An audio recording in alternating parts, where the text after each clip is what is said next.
so much for joining us for today's episode of Inside Austin's Agenda. I'm your host, Grace Reeder, and today I'm joined by Austin City Council Member Marc Duchen. Thank you so much for being on the show in our brand new studio. Really appreciate you making the time. No, thank you so much for having me. It's my pleasure to be here, and I'm looking forward to helping convey whatever I can about what's going on at City Hall.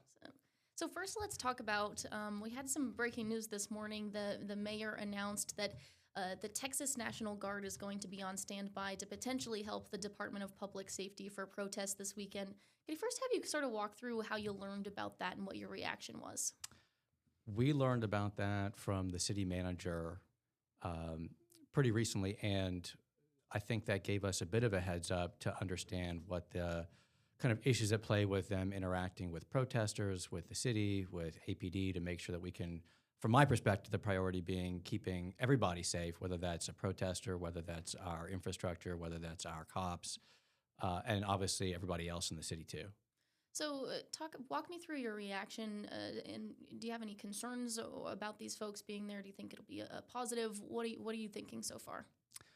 I've got wariness. I think that's shared by a lot of the other council too, about outside folks being in the city. I feel like our cops are generally better prepared for this kind of work. I think they're more familiar with the politics and people of the city.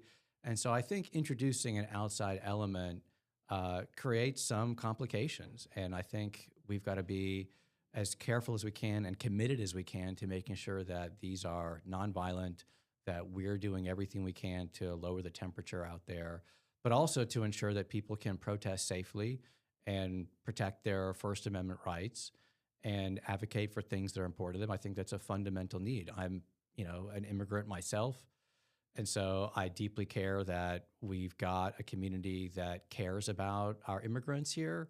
There's a lot of immigrants across the city, including in my district, and I think it's important that we make sure that we stand for a city that is open and tolerant, and people can go express their rights as they need to out in the streets if that's where we are right now. What have you heard from your community about this topic so far? Interesting enough, I'm not sure we've gotten really any constituent feedback thus far regarding this issue. So we're keeping a very close eye on it and trying to make sure that we are attentive to the district's needs. But as I said, we've got a substantial immigrant population in the district. I'm one myself. And, generally speaking, you're talking about people that came here searching for a better life for them, their families, their kids. That was certainly the case in my family when we came in the 1980s. And again, my priority is to make sure that whatever we're doing in as safe and secure a way as possible so that everybody's able to do what they need to do, whether they're cops or residents or protesters, and nobody's hurt, and we can all express our rights and protect what's important to us going forward. When something happens like happened Monday, we had a protest that I covered, so know that it started pretty peacefully, and the organizers were very intentional about telling folks what they needed to do, but then we saw folks vandalizing, throwing things at police officers. What kind of conversations kind of result behind the scenes for you all about next steps? And you talked about, kind of bringing the temperature down. What kind of conversations have to happen to make that happen? So I've been fortunate to have worked pretty closely with Chief Davis from the get-go, and I think she really represents a very much needed and new perspective to policing in the city, one that's more of a guardian mentality. And so those are really the conversations we've having, not just now, but the last 5 months, to make sure that we are heading as a department and as a city in a way that we are able to make sure that we are avoiding some of the mistakes of the past. And again, my priority, making sure that these are as peaceful and nonviolent events as possible, and that we are using the appropriate responses. Whereas, we've had missteps in the past, and so I want to make sure that this new leadership represents a new direction that we're able to fulfill on that. Let's broaden this up a little bit. This is your first term. You're now, 5-6 months in, and it's a very dynamic time to be a leader in a more blue city in a red state with everything that's going on federally too. Can you kind of talk about what it's been like to be in this position at this time? It's been fascinating And really, my priority has always been making sure that I'm a good steward to the folks that elected me in my district. And so, mostly what I still continue to feel after 5 months is a tremendous amount of gratitude that people saw in me somebody that could represent them, that they saw that I was already doing that work for the last decade plus. And, and so, really, that's been my focus. And, we've obviously are at a kind of unique time where we've had rapid growth. We've had a lot of issues related to that growth in terms of everything from making sure that the city's not in a place where it's going it alone on major projects to where we are dealing with issues regarding people being potentially displaced and making sure that we've got adequate housing and services for people. So I feel like I've stepped in a very unique time. And frankly, another unique window would be simply from a financial perspective. This is the first time we're really looking down what could be a very constrained financial future for the city. And so I do feel like that's another place I hope to add value to. I bring, I think, one of the stronger financial backgrounds to the council. And I think that's going to be a valuable asset as we look at the different shortfalls we might be experiencing over the next couple of months as we go through the budget and figure out how do we navigate this so that we can come up with a solution that, again, we're able to meet as many needs as possible given the constraints that we've got. Let's talk about the budget process. For folks who haven't followed along previously, talk about how this is going to work moving forward. Sure. So we get a draft budget around the middle of July from the city. And from that starts a fairly rapid process over a period of weeks to try and work through where our priorities are, how do we overcome shortfalls, what kind of shortfalls are we looking at, what are the tools we've got at our disposal to address those shortfalls, whether they're cuts, whether they're tax rate elections, whether they're other tools. So it's going to be a very intense whirlwind for that, call it 6 or so weeks while we navigate that process and try and figure out how do we meet as many needs in the community, among the different districts, and of all the different folks that are looking to the city for help in this time, as well as obviously those sort of financial asteroids the mayor has talked about in terms of federal dollars and grants and things that are all of a sudden a new situation. We're dealing with a council that, my understanding, for the last probably 8+ years was was in a good position where they typically had surpluses. And now we're in a place that's the exact opposite. And so might have a very different mentality going in this, which is to say, again, how do we make the best of what's going to be a very challenging and complex situation? Can you walk folks through what city staff have already indicated to you in terms of how sticky this budget session is going to be? Well, the first thing I want to mention out of the gate is it's very fluid. And we've had conversations just in the last couple of days with the folks at Austin Public Health because we were briefed. I'm the vice chair of the Public Health Committee. We were briefed back in the beginning of April that we might be short upwards of $40 million in grants that may be canceled or non-renewed from the federal government, as well as also federal state pass-through grants. And that has a huge implication on public health in Austin, everything from medical visits and vaccines and refugee care. We're talking about 300+ employees. And so that's just one place where, again, I've met with them the other day and they're like, well, now we feel like 5 million is at extreme risk, 15 million is at some risk, and we're playing it and getting new information every day, sort of playing it on a day-by-day basis. And we've requested frequent updates to make sure we are on top of that. But that's just one place where we are looking at some challenges. Another would be the ARPA dollars, the federal COVID dollars that the city was granted by the federal government. Some of that money was used for ongoing programs. And as that money ends, we're going to have to figure out how to approach those ongoing programs. You've got decreased sales taxes across the city, upwards of maybe $30 million. So there's all these different places that we're looking at to figure out what's the impact, what can we do to navigate this in the smartest and most responsible way possible. What are your priorities going to be moving forward then? What would you like to make sure does not get cut or eliminated from the budget? Well, in terms of priorities that we've already been working on that I want to see us continue, a huge one is going to be making sure that our first responders and public safety are adequately funded and addressed. That's something I ran on. We heard, the number one issue we came up last year was either wildfires or kind of quality of life public safety issues. And so I definitely want to make sure I work with the various public safety departments to ensure that they've got the resources that they need to be successful. We've done a lot of wildfire work in the district, everything from making sure we passed updated code changes to even having a pilot the other day to get the dead and down, the sort of dead vegetation from the ice storms and even the storm Wednesday a week ago off the ground. But there's tremendous amount of work to do there. So making sure that we are prioritizing those sort of efforts would be a priority. Making sure that we can just be good financial stewards is a major priority of mine. And again, I mentioned, alluded to a few minutes ago, the city having a lot of comfort around going it alone on a lot of big projects. We saw it recently with the Cap and Stitch Freeway expansion project. We've seen it with homeless housing.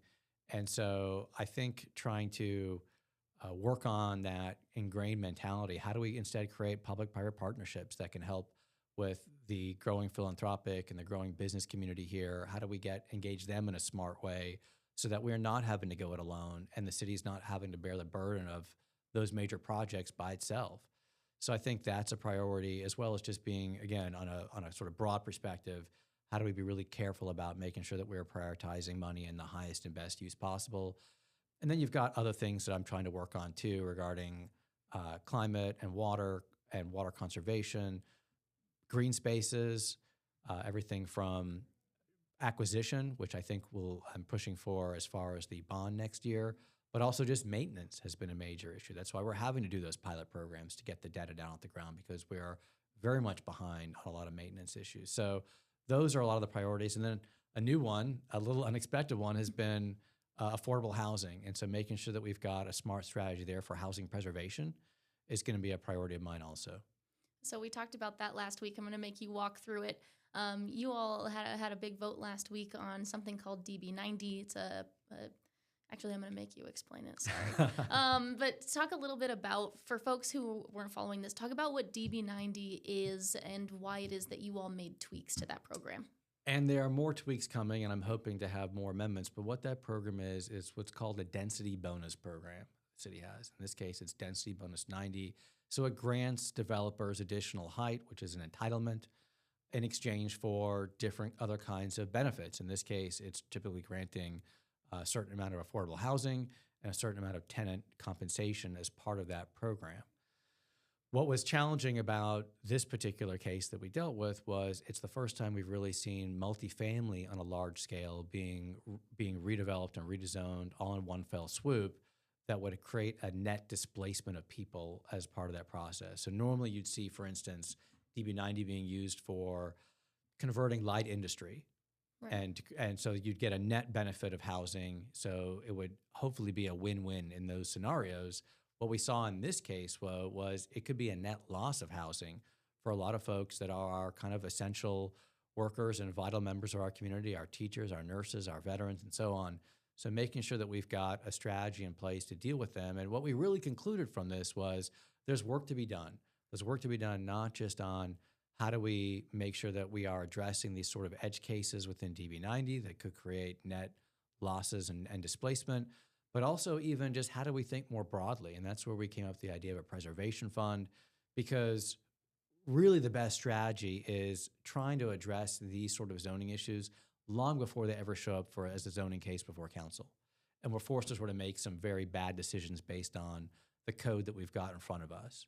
And so my hope is that between the preservation fund, between some other programs and other amendments that we're looking at, that we can sort of get ahead of this issue. And there's really not going to be a better time to do that. We kind of have a multifamily housing glut right now for a window of time. So now is kind of the best time to invest in preservation, because we're going to have kind of an unparalleled bang for your buck by doing that. And so the other great news here is that we've kind of already got the money set aside. We've passed a 2022 affordable housing bond that still has a fair amount of resources that are unexpended. We've got a commitment from the Project Connect Anti-Displacement Fund. They spend about $20 million a year. So if we could take some of that money that we already are spending and as part of things that we've approved, it's our money, and making sure that we are maximizing its use by investing it not in a one-time deal, but in a fund that can then be joined with in this case, it would be grant and debt and equity investors and kind of grow that fund, then I think we can be really good stewards of both city dollars that we've already approved, as well as address a core need in the community, which is increased housing preservation. So this preservation fund, talk about other cities that are doing it, why this is the idea that you brought forward and kind of the examples that you found that made you think this would work in Austin.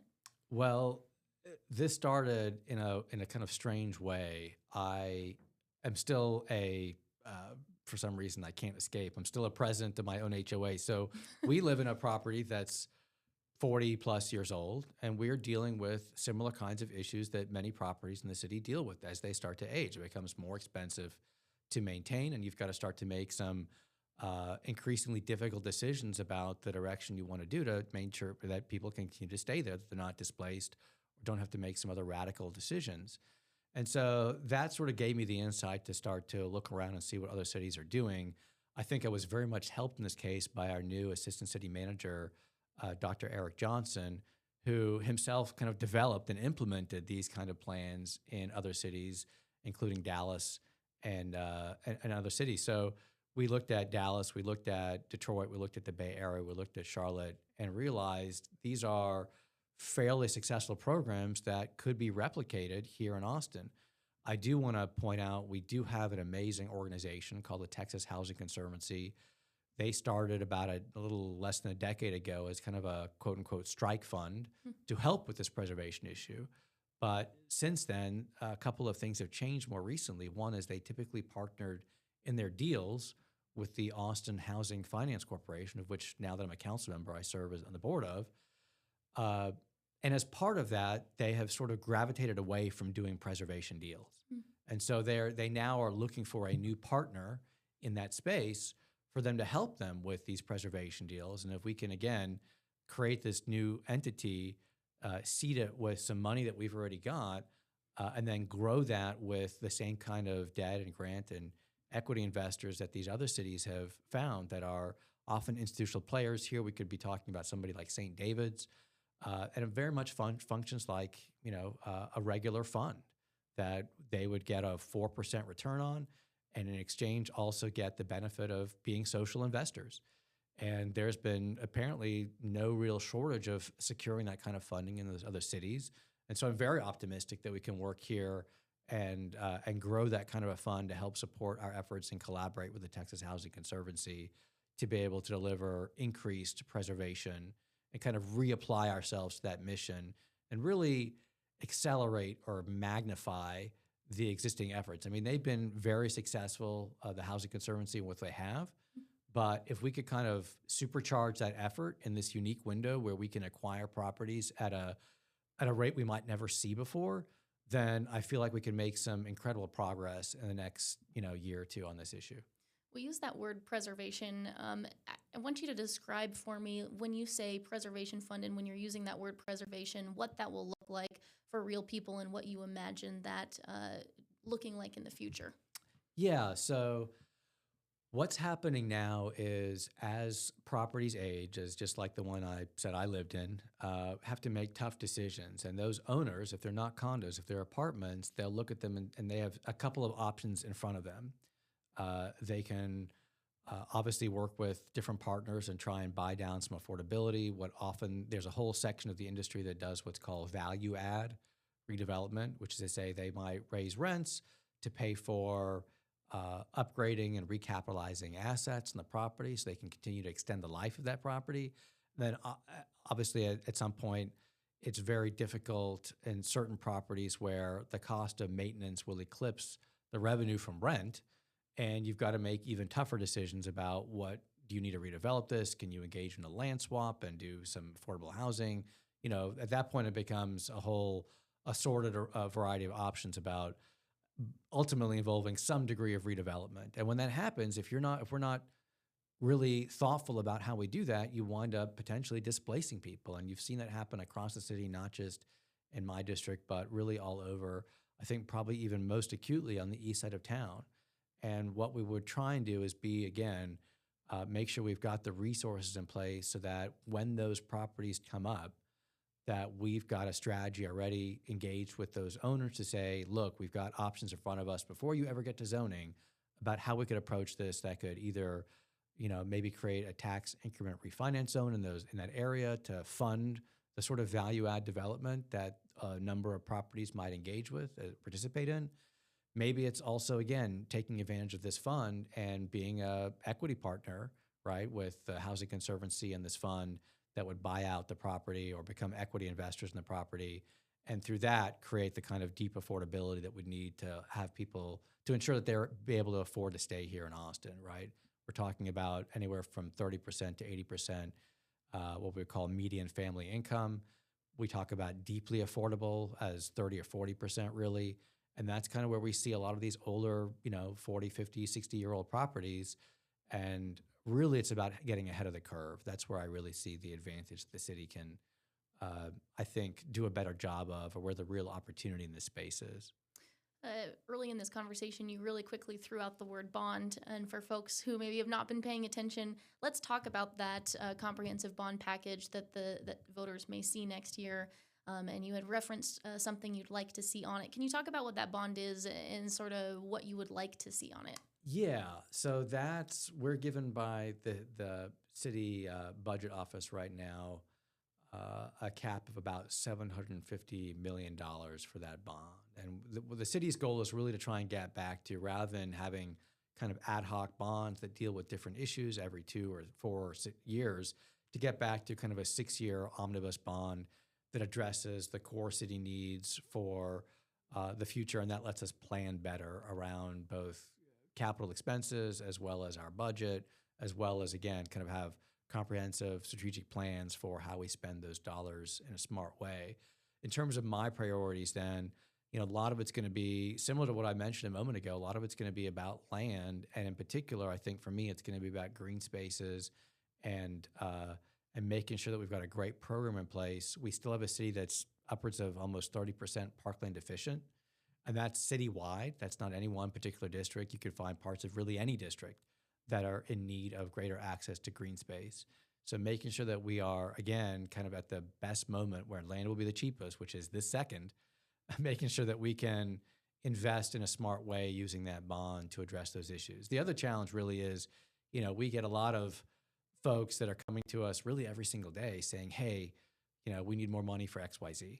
And so a lot of it from then is just going to be about making sure that we've got a good reflection of where we feel like the city's deepest needs and priorities are, relative to knowing that we've got limited bandwidth in that bond. And we might have some folks that might want to go beyond the $750 million cap, but then you start getting into a financing issue where the cost of bond could become a lot more expensive. And we don't want that to happen for the city. We don't want to get downgraded anyway.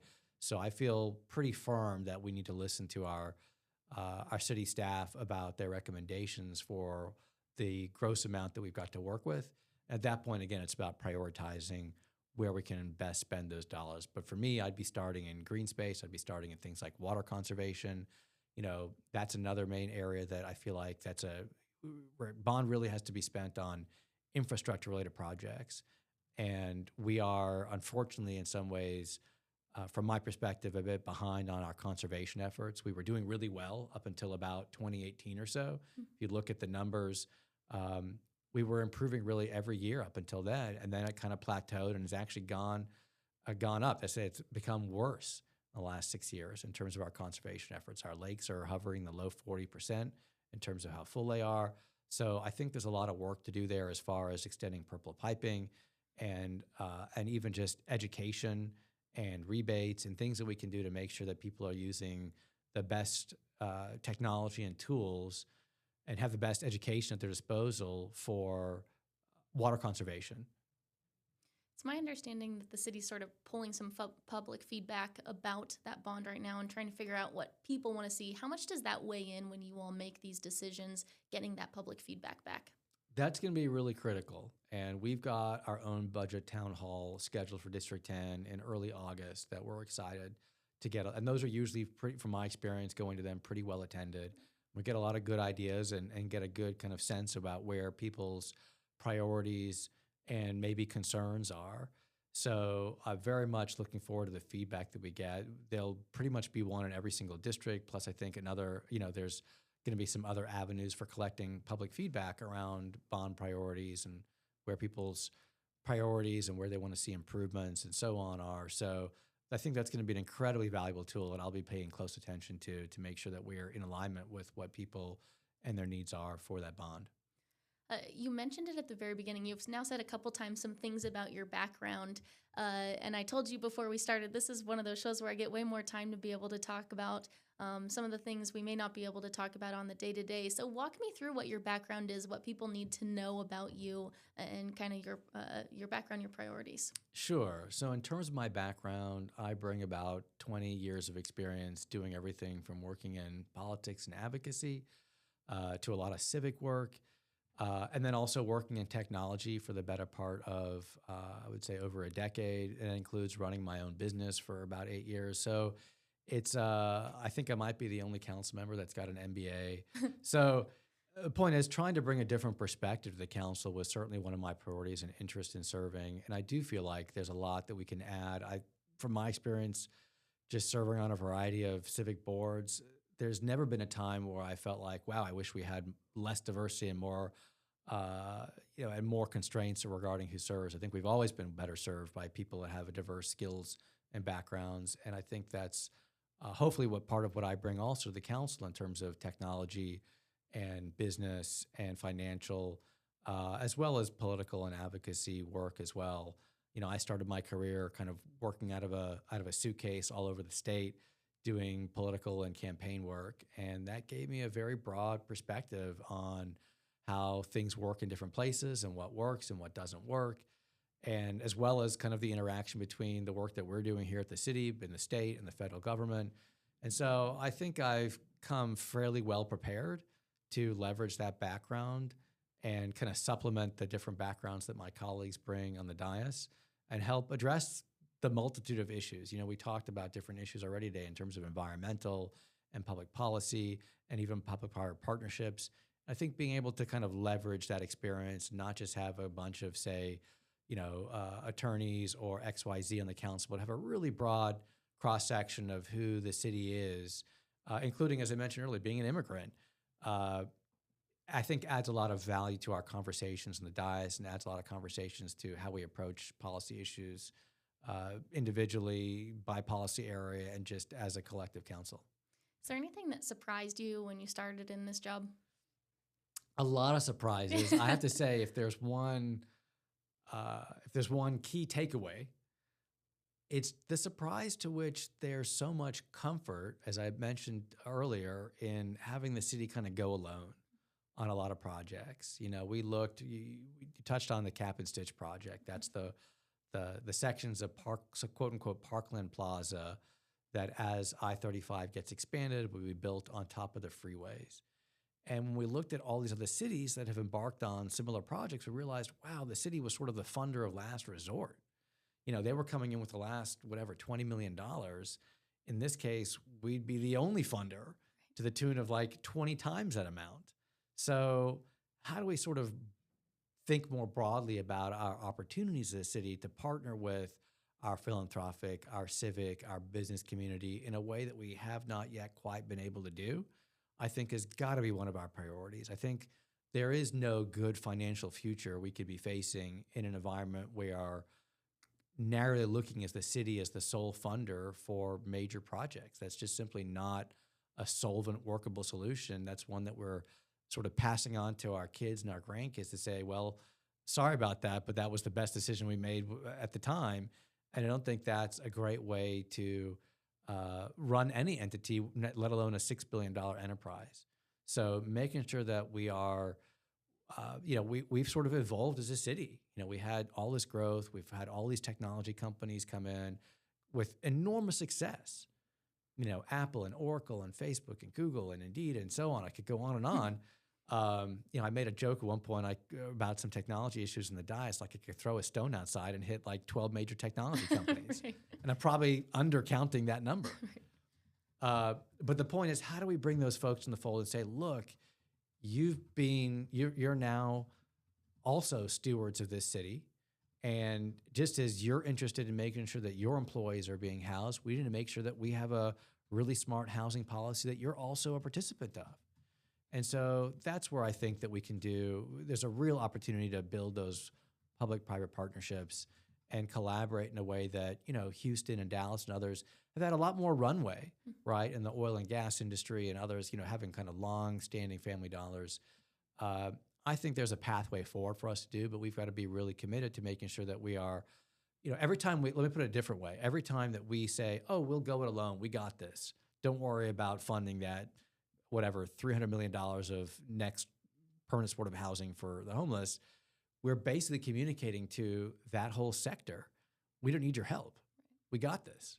Even though it's at great cost to every single person, when I think about how that translates to the ordinary person, I think that's crazy because we're basically saying we're going to make the next less affluent person,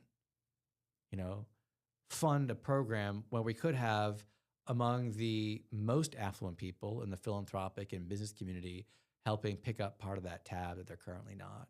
So for me, it's about a lot of issues. It's about solvency. It's about equity. And also just about making sure that we build a future that involves everybody and is not just the city making decisions from a very narrow scope. If there's that divide there already, how do you all go about bridging that gap to make that happen? Divide between the city and the groups that could step in and help and be providing these resources?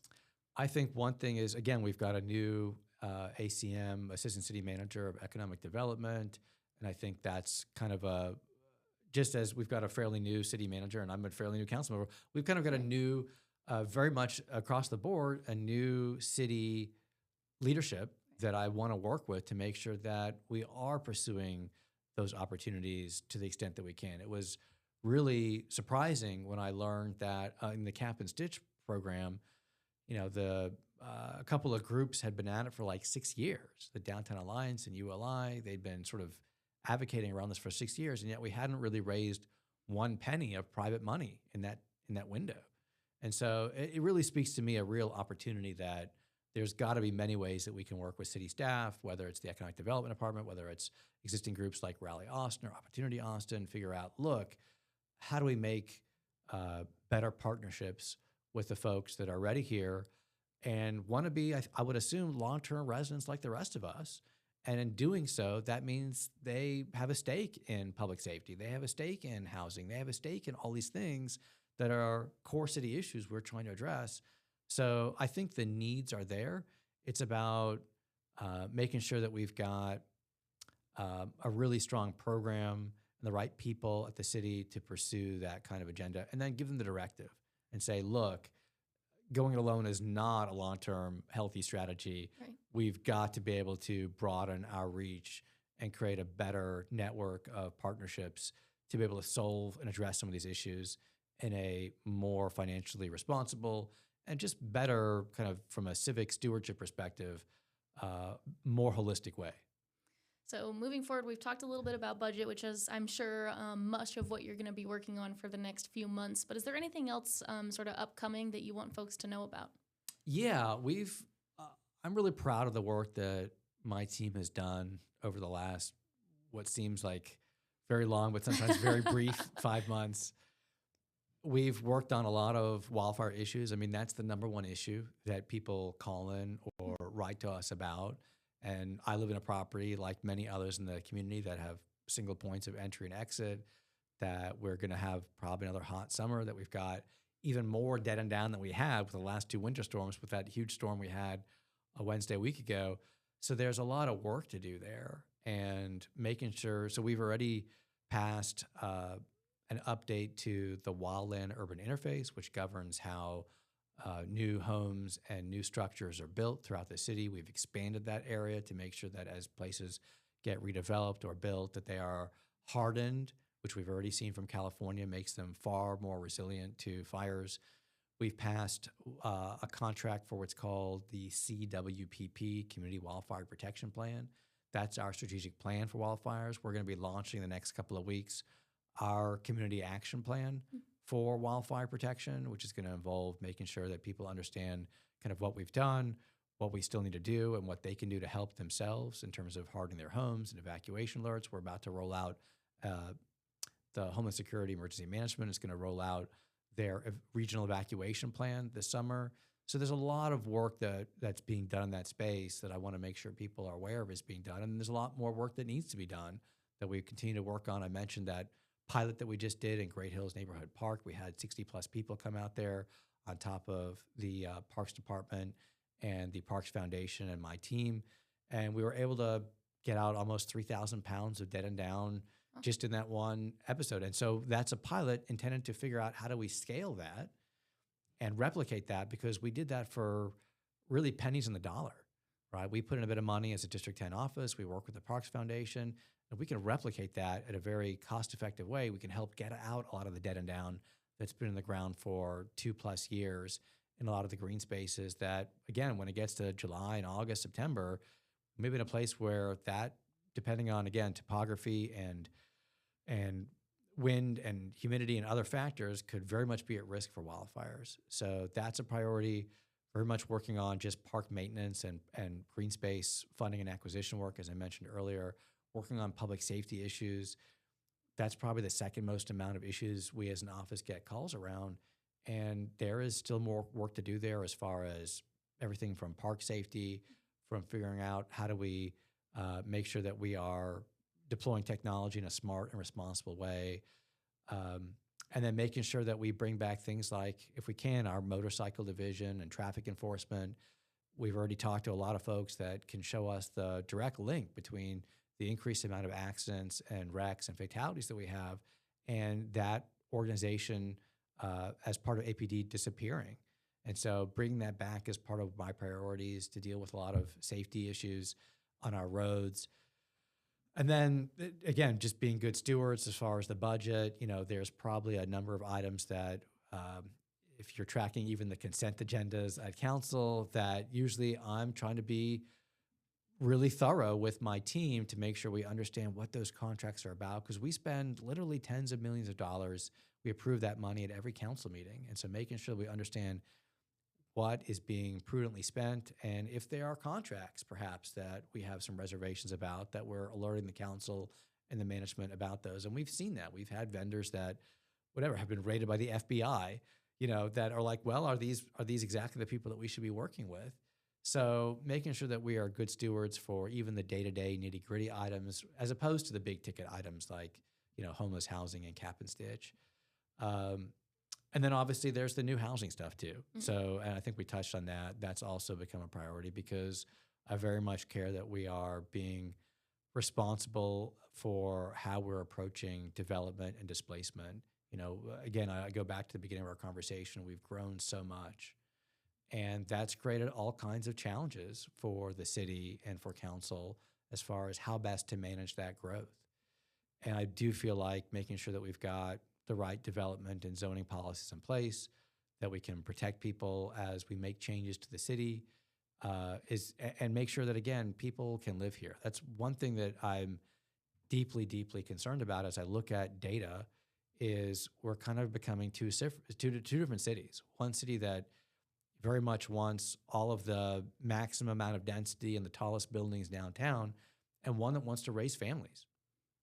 And we've seen AISD's student population plummet pretty dramatically over the last few years.